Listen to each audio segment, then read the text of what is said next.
Good morning. Welcome to Bronica.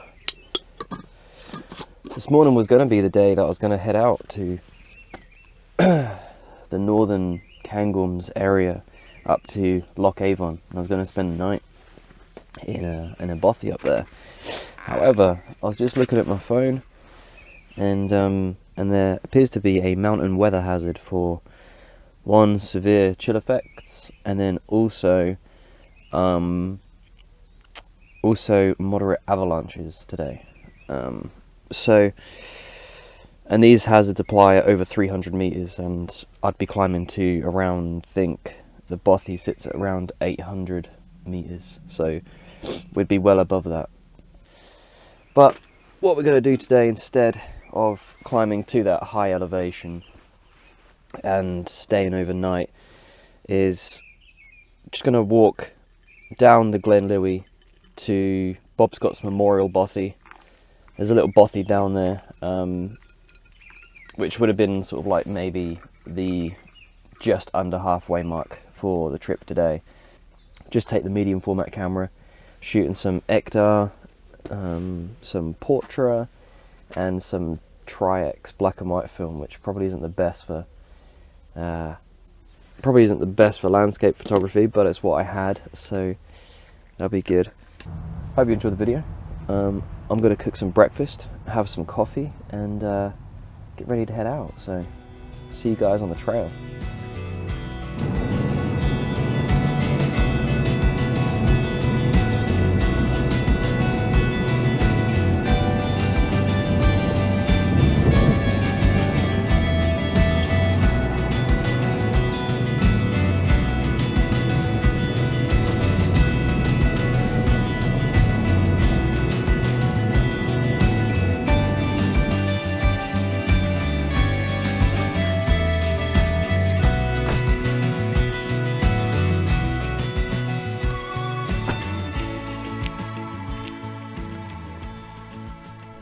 So here we are on the trail.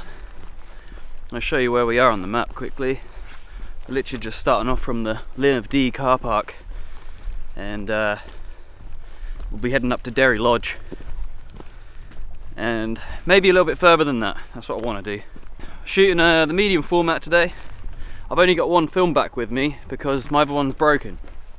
So I've got half a roll of Tri-X left in my Bronica ETRSi, and probably going to go on to ETRSi next, which is a nice colour negative film. So yeah, it's a lovely day. Make sure that's shut. It's a lovely day, perfect for a hike and taking photos, so it should be a good one. I just noticed something really cool. If you've ever seen the film Stalker or the book Roadside Picnic, the front cover has these like bumps in it, and I was just looking as I'm walking through these woods, and just these bumps dotted throughout just really remind me of that book. It's quite funny. I've just there's a photo I've just realised I need to take, and the reason for that is when I last came here several years ago, there was a photo I wanted to get of a tree, just a Scots pine tree up on the hill just by itself, and when I put my camera or the viewfinder to my eye, it was just too small in the frame, and I'm gonna flag that image up on screen now. And I was kind of gutted. It just wasn't the composition that I wanted. So on the way home, I went on eBay and bought a 250mm lens, because I didn't want to be up here again and not be able to take that photo. And guess what? I'm back here and I've just seen the tree, and I have the 250mm lens on me, so it's time to finally take that photo. It's really far away at the moment. It's you probably won't be able to see it, but it's that one up there on the approach. I mean, it might not be an amazing shot, but I owe it to myself to take that photo.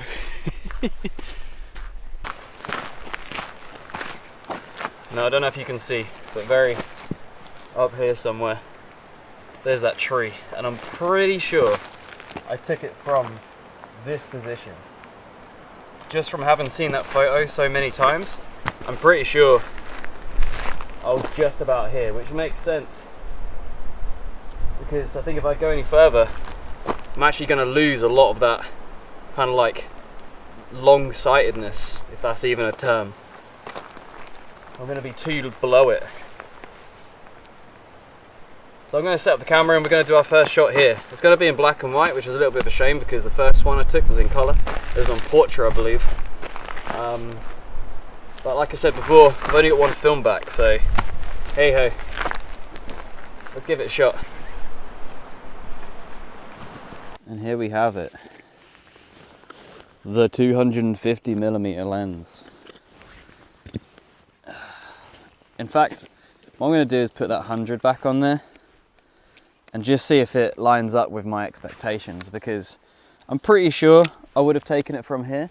However, there is a chance that I'm wrong and I'm just further back, and then when I put this 250mm lens on, it will just be like the equivalent distance away again.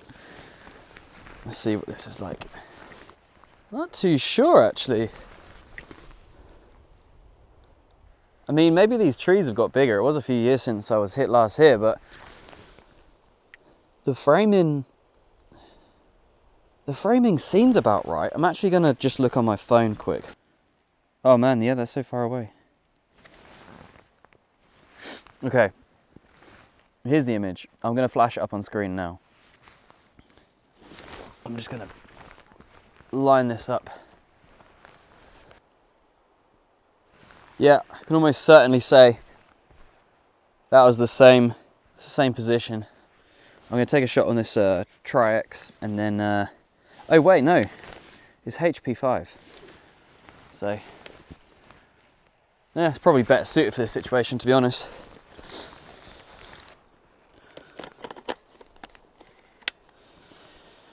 Right, moment of truth. Will the 250mm lens live up to the expectations that I had on that day, like 5 years ago? Come on 250, let's do it. Hey, I think so. Yes, I think that's it. I think that's the shot that I was originally intending. Annoyingly, there's in the bottom of the very bottom of the foreground, you can see the tops of the trees in front of it. Which is a little bit distracting. Tell you what, I'm going to take a shot with them and then without them.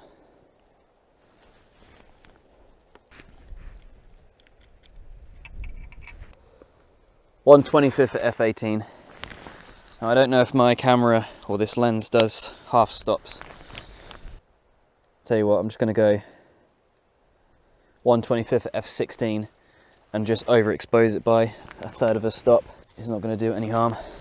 Drop the mirror. f/18 or f/16. Okay. Cool. Oh no. Really annoying thing about these Bronica ETRSi cameras is it's great because they have a mirror lockup, which the previous one didn't. However, if you leave the mirror lockup lever on, as soon as you advance the film, it's going to lift the mirror again. So now I have a loaded shot, but I can't see anything through the viewfinder, so I'm going to have to just take a blind shot. I know that it was lined up vertically, so I'm just going to lift this up. Cool. Ah! That's what I was going to go for anyway. That was the tree shot. Let's pack the kit up. What's the time? Let's get the kit packed up and head down to Derry Lodge and see what other shots we can't collect along the way. I'm starting to see some snow-capped mountains, so it's looking promising for some cool snowy shots.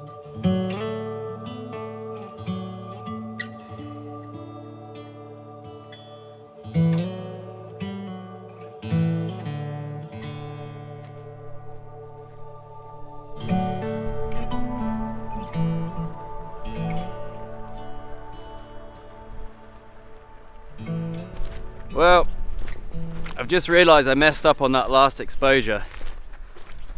I didn't have my light meter set to 400 speed film, I had it set to 100.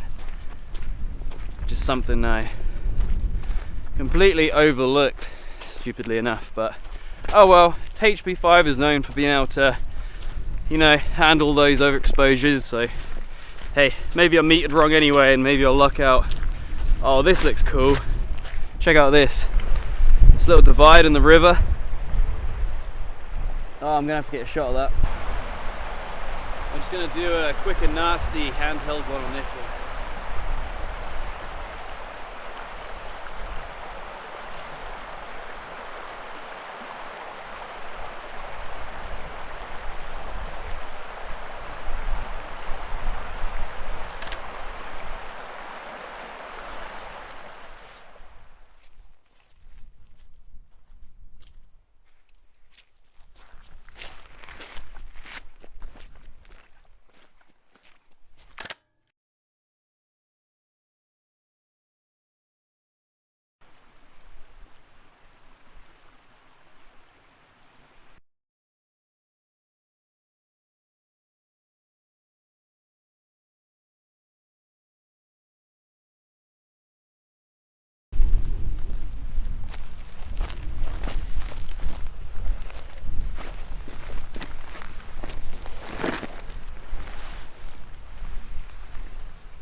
I think I'm just going to stop here for a bit of water,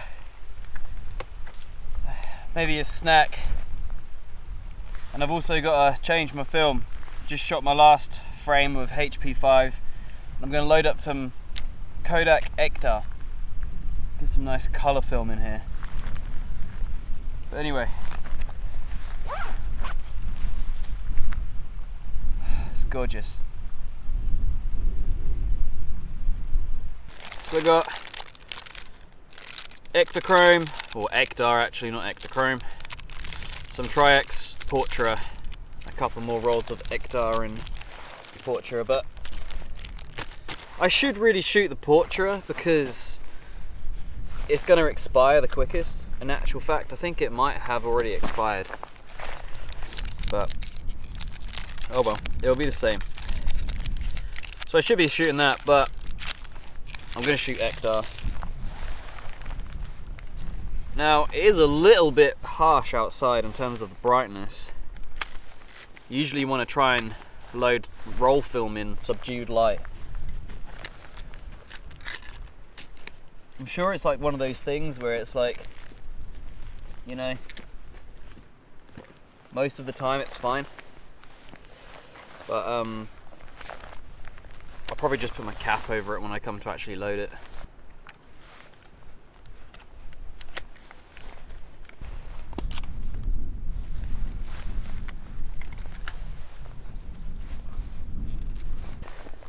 Just going to try and cover this up just slightly.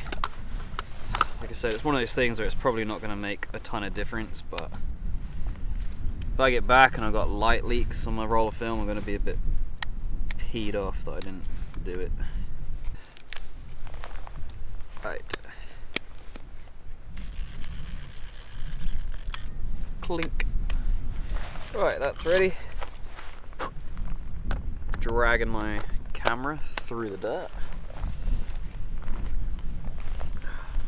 But anyway, film's loaded up, so we're going to continue heading on down this valley, get some more pictures, and yeah, maybe sort of have a look around the corner as well.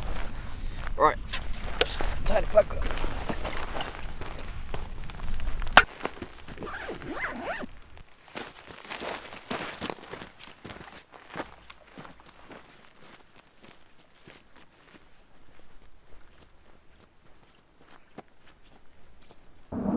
You're not going to be able to see it, but I just saw I think an F-22 Raptor. There you go.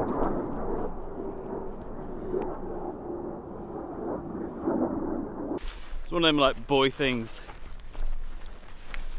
I swear, no matter how old I get, my childhood fascination with like army jets is gonna like still be there. F-22 Raptor, F-15 Strike Eagle. What the hell is that? That's a stealth bomber right there. Quite often see them flying really low through these valleys. It's awesome. I hear them again. I have the camera at the ready.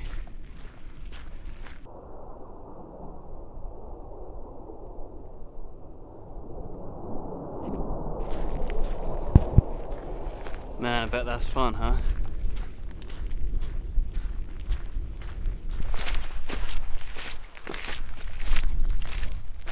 I don't usually take those sort of like leading lines photos, but coming around the corner, that's just so beautiful. I think with the colour film and the puddles on the ground, I think it might be quite a nice shot, but all that talk earlier about using tripods and stuff like that, I'm just running out of time, so I'm going to have to try and, you know, get these shots handheld. I'm sure it'll be absolutely fine, but I'm going to try and keep it to the 500th of a second just to make sure that I'm not getting any sort of shutter shake or whatnot.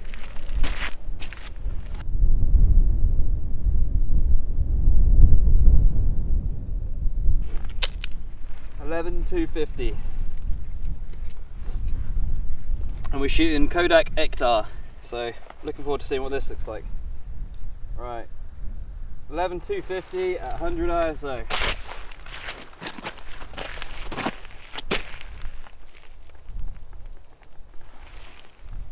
I'll go 500 f8.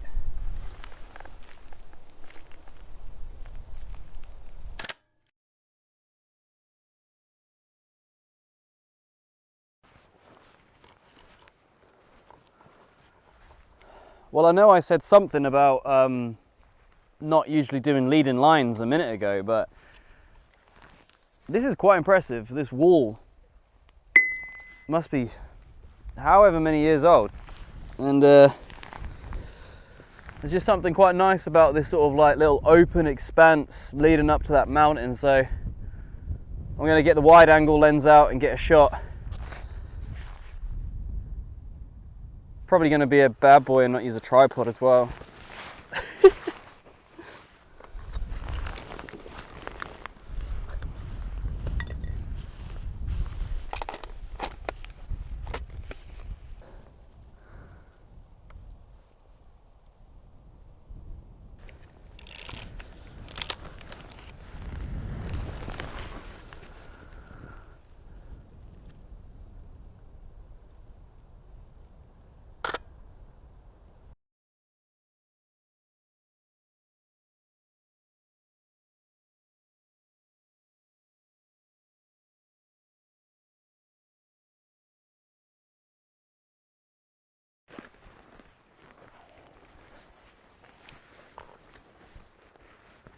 Man, there's this awesome like cluster of trees just here, and I really like this sort of right angled sort of position to that mountain.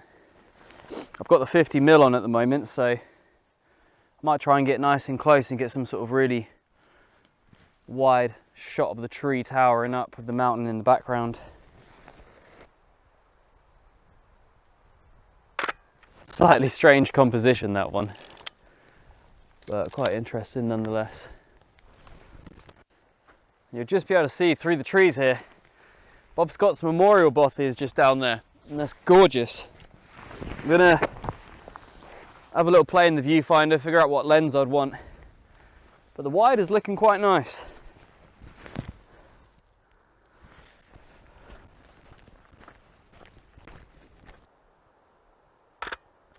So that looks quite nice through the wide angle, although I think it might have been a little bit too wide. I think I could see the river just in the corner of the frame, which wasn't really adding anything to the image. So yeah, I'm going to get the 100mm out, which is equivalent to about 60, and try and get another shot. There's some beautiful sun hitting it right now, so I might grab a shot freehand just to make sure I get it, and then get the tripod out. Right.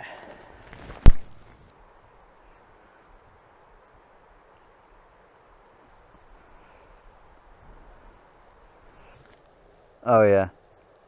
Yeah, this composition works so much better. Let's try and get a shot of this. Get the little plant out the way. 500, 5.6. Pretty consistent lighting at the moment. That's what I was already on.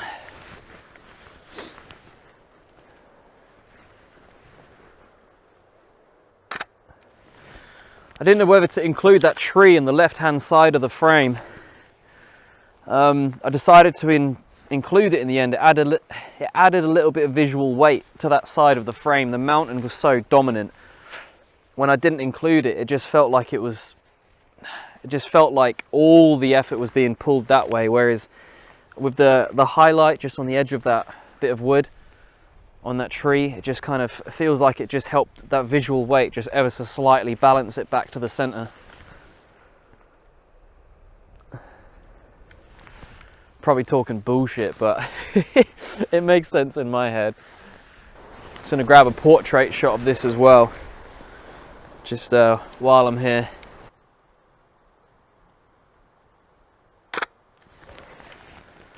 Ah, gorgeous.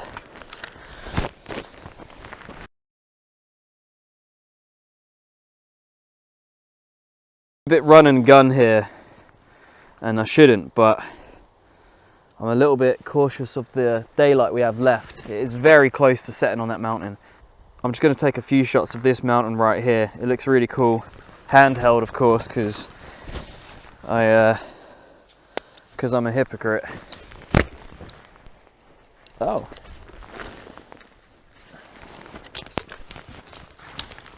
Just like you just took a tumble there.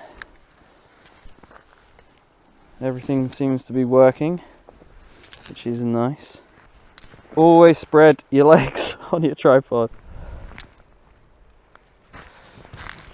Alright, you good? Not drunk, are you?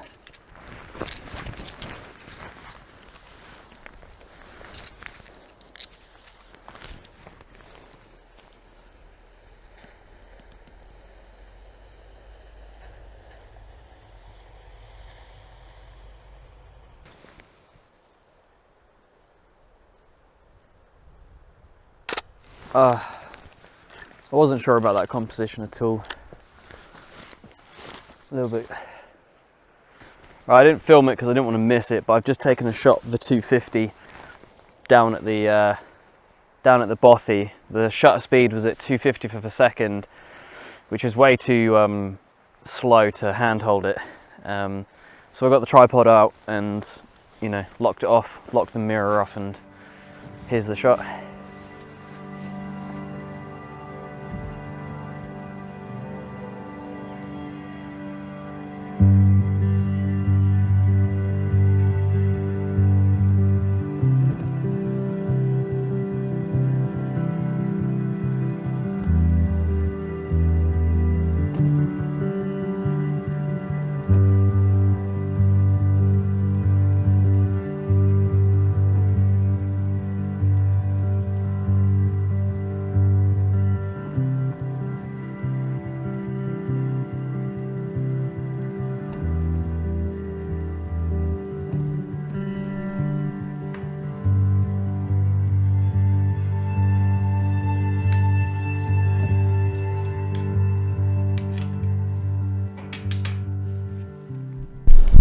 Don't judge me, but yes, I'm eating tin spam and I'm gonna fry it up. And I don't care, it's amazing. If you've never eaten spam because you're intimidated by something that looks like this, yeah, it looks pretty rank, but holy crap, man, if you fry this thing up, you are made. I'm gonna eat the whole tin.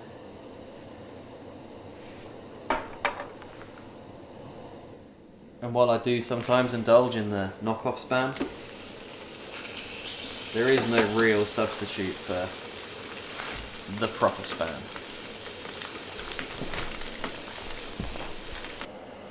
Well, I think I'm going to finish this before I start making my coffee. I'm too hungry. Man. I have found on the shelf some tofu, 1 cup, and that is black tea with whitener. That is a cup of tea. Inside of a plastic tub, and it's in date. How much you got to put in it? Put 1 teaspoonful into a cup or mug. Pour hot water and sugar if required. Okay. That's quite a big mug in there, so I'll see what a big heaped one does. Did that say teaspoon or tablespoon? Teaspoon. Fucking hell, that's loads, isn't it? I'll do like half a tablespoon.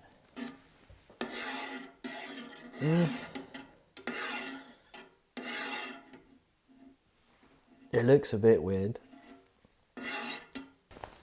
Maybe a little bit more because I put loads of water in. I mean, I'm going to drink it. Can actually think straight again. Now I've had a bit of food.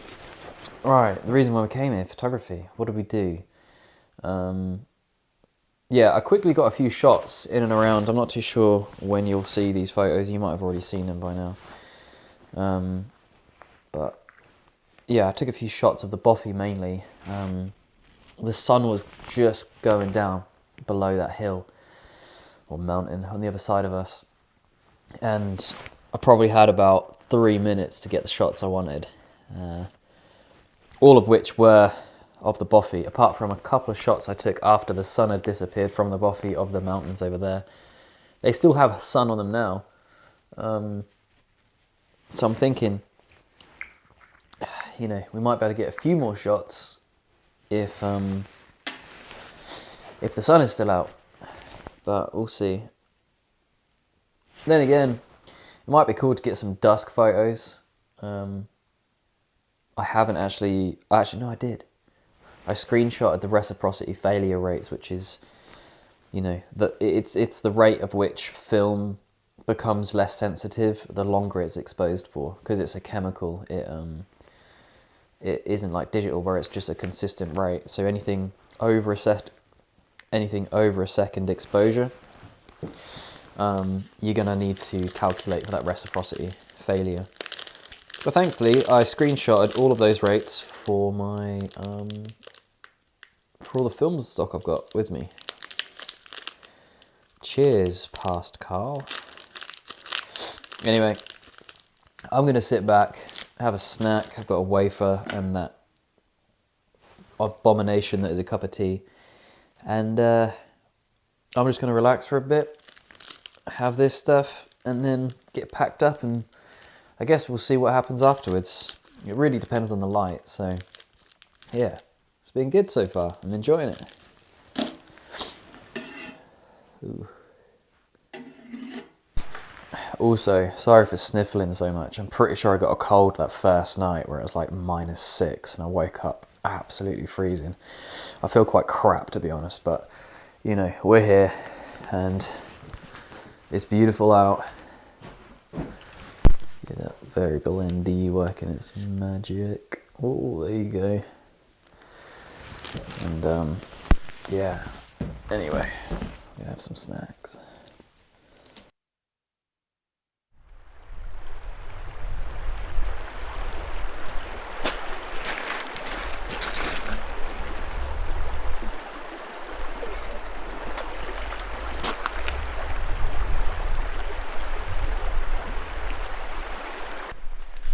Alright, water's refilled, kit's all packed up, just gotta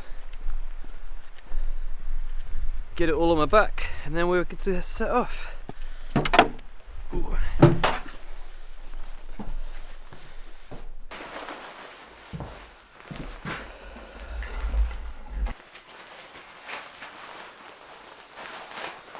I had quite a nice little break, just chilled out. I was here for a bit longer than I thought I was going to be. I was here for about an hour in the end.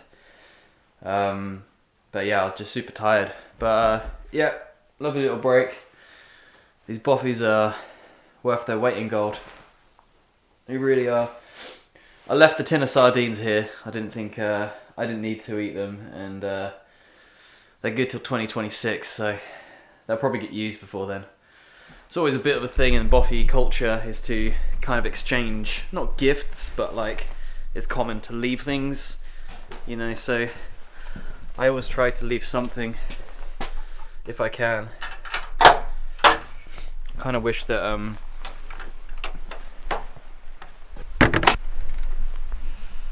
Kind of wish that I bought sort of like maybe a little bit more, but it's all good. Oh man, and this is rocking at 12,800 ISO. There you go, back down to 640. Yeah, it's always bringing, if you're going to be walking to a bothy and you know you're doing it in a day, it's always good to just bring a little bit more than you need, and you can leave a bit of supplies, whether or not it's food or firewood or anything like that. Of course, in this area where this bothy is, firewood isn't as much of an issue because you might be able to find some dead trees around here somewhere. There's a couple of saws in there, and you can see that down here. You can use that as firewood if you need to. You know, it might be a bit hard to burn if it's not seasoned, but there's plenty of dead things kicking around. But in other areas, other bothies where the like Cora bothy is, where we stayed on the on my other video in Scotland, the 5-day trip, you know, they're into woodland for miles, absolutely miles. So this is a very easily accessible bothy, and also like it has a road, a gravel track really, you know, it could be accessed by a 4x4. So if, you know, if need be really bad, you can get supplies here, or you can get people out if need be. But you know, most bothies aren't like this, and that's why they're there, is because there is nothing else. Oh, this is getting a bit muddy.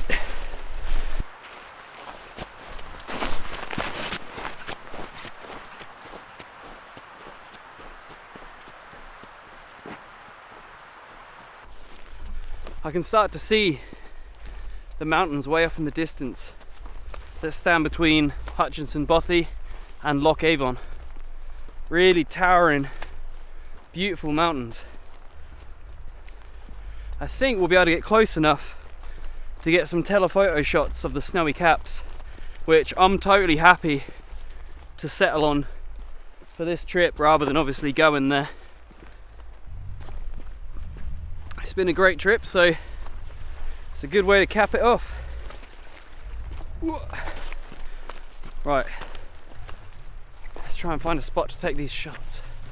Alright, so I've got to a point where I can see the ridge line. I just got my compass out actually to align with north, and I can see using my map that the mountains that I'm pointing out just now, you'll be able to see them in the footage. This one here, like the dome shaped one, is the last mountain before it starts to taper around to the left, and then the mountain you can see just past that with the kind of like peak on it, a bit of a triangle, and some like big rocks and stuff on top of it. That is the one just past the curve as you go up to Hutchinson Bothy. So you can literally see it from here. It's probably about 4.5 kilometers away. Let me just check the map. Yeah, it's about 4 kilometers straight to that point there. So what's that, 1.5? Oh no, I don't know what that is. I don't know how many miles that is, but we got a lot further than I thought we would, trying to get up there. I'm glad I'm not staying up there for sure, because it's really starting to drop off now, the temperature, and you have no idea what the state of the weather is going to be like the next day, and also the state of the bothy itself. Are there going to be people in there? Are there, you know, is there enough firewood, all that kind of stuff. Now, that's a bit of a chance you just have to take when you're going up to these remote areas. But I think, just from my experience of this trip, I think I might need a proper season 4 sleeping bag. I thought I could get away by using 2 season 3s, but it's just too cold. So I'm going to take a photo. It's not the best photo in the world by any means. However, a bit like that photo of the tree that I finally managed to capture, this is going to be a bit of a reminder for me that I have sort of like unfinished business here, that I can see the goal, and taking that time to reflect and say, am I truly comfortable with doing this?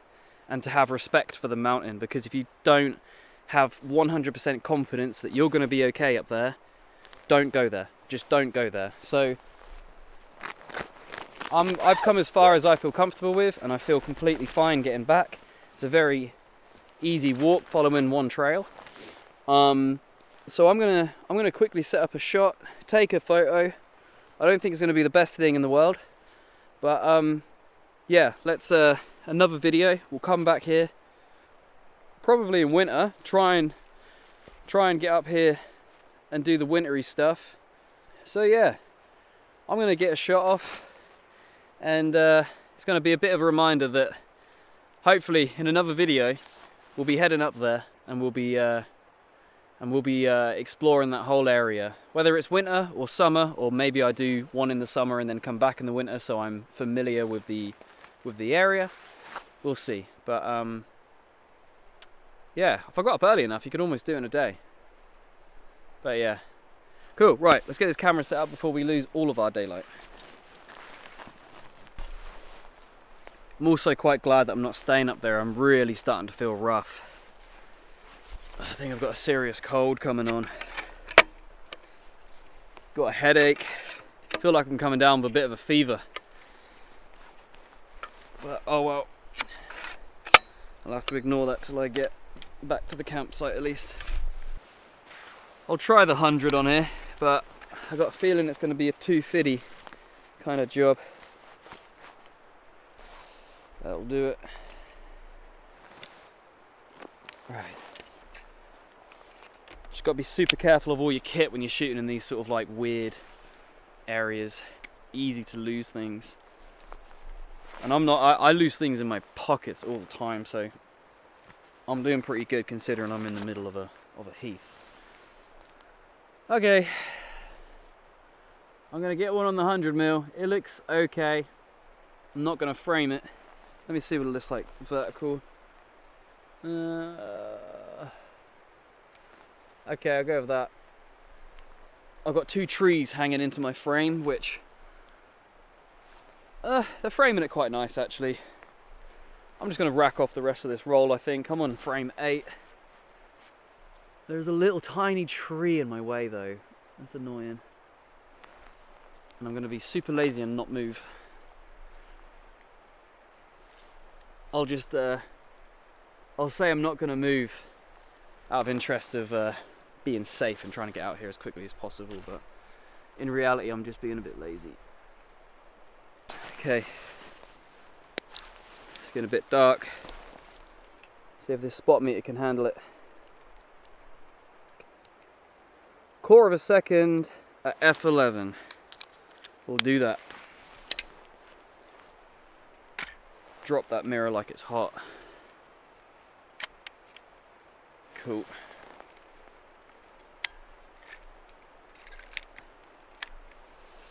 I'm going to get one in landscape. Oh god, now all my viewfinder's fogging up. Right, landscape coming up. I'm going to go the exact same exposure. Mirror down. 1/4 of a second. Now, do I want to play with that anymore before I take this lens off? I don't think so. I'm going to put the 250 on.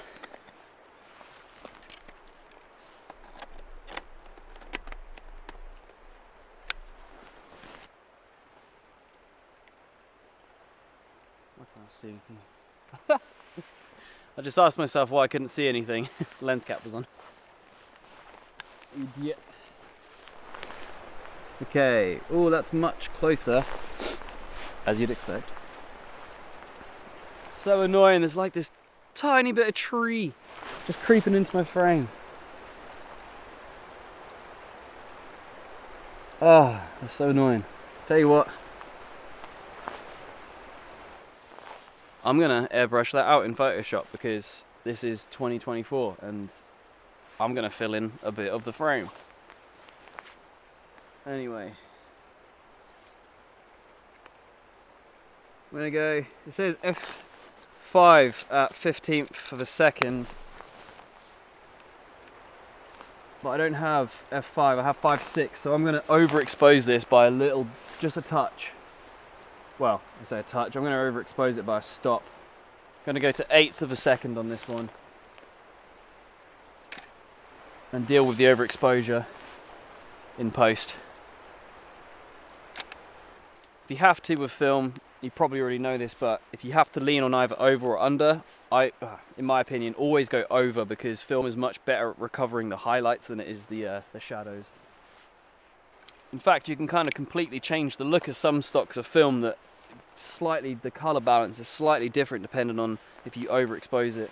I think Pro 400H is like that. If you overexpose it by a stop, it kind of desaturates it slightly and gives it a bit of a dreamy look. I need to just crack on. I'm rambling like a mother.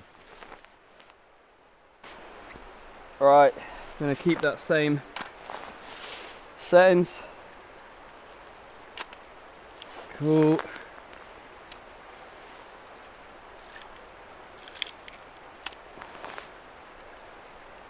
Right, we're on frame 12. For shits and giggles, I'm just going to slap on the 50 and get a wide angle as well. Might as well, we're here.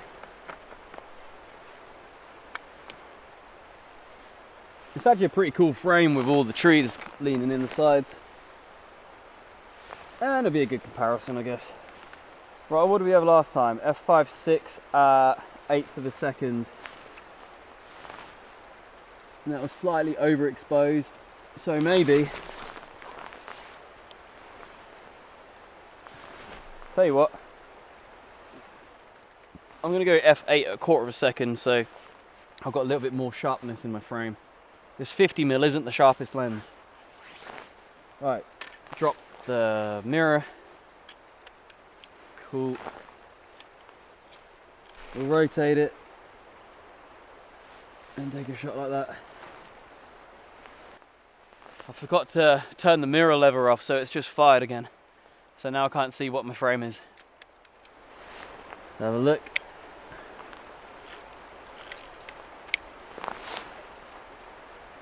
It's alright. Right, that's cool. What I'm going to do though is there's this awesome tree just behind the camera.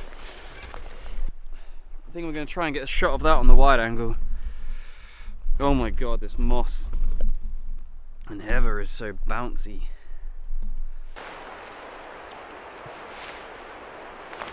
This looks really cool.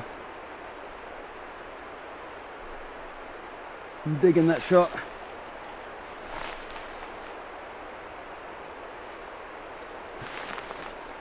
I'm going to go really open on this. I'm going to, f2.8 is 40th of a second.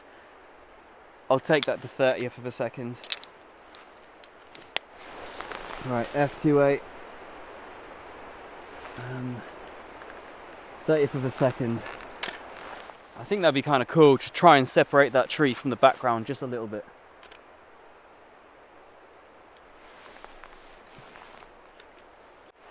Oh!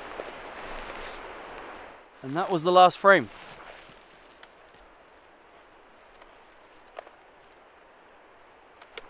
There we have it. That was hiking nearly to Hutchinson Bothy and taking some photos on the way. We've gone through 2.5 rolls of film and yeah, I'm looking forward to seeing what the images look like. You guys probably have already seen them, but yeah, if I don't wrap this up in my darkroom and give you a little ending, cheers for watching. It's yeah, it's been a really fun day, really enjoyed it. I hope you're enjoying the content and the sort of it's a little bit run and gun. I kind of have these ideas for how these videos are going to work, and then things change a lot and I start to get sick and all this kind of stuff. I can see a building up there which looks sick, like an old dilapidated building. Oh, anyway, yeah, I hope you enjoy the content, and you know, it's a lot of fun for me, but it's quite a lot of effort as well. But yeah, I'd be doing it anyway. Just filming it is a new thing for me. So hope you enjoy the little adventures I'm going on. I've got a few more videos from this trip, so head on over to the channel. There's one where I took a large format camera at the top of a mountain, nearly to the top of a mountain, and photographed the town of Braemar and some other shots. That was my first time shooting large format properly, and I'm planning another one to take a hike up to the top of a mountain where there's a radio mast, and I want to get some shots of a radio mast, but I haven't done that yet. Like I said, things change and whatnot, but head on over to the channel. There's a few videos over there at the moment. You got the big one, the 5-day Scotland trip that we did last year, and the other ones from this trip. So anyway, like and subscribe, and yeah, leave us a comment if you're enjoying it. I'm enjoying making it. So, but anyway, I'm gonna pack up and get the hell out of here because it is getting dark, and I don't want to freeze to death. So, cool. Cheers. See you next time.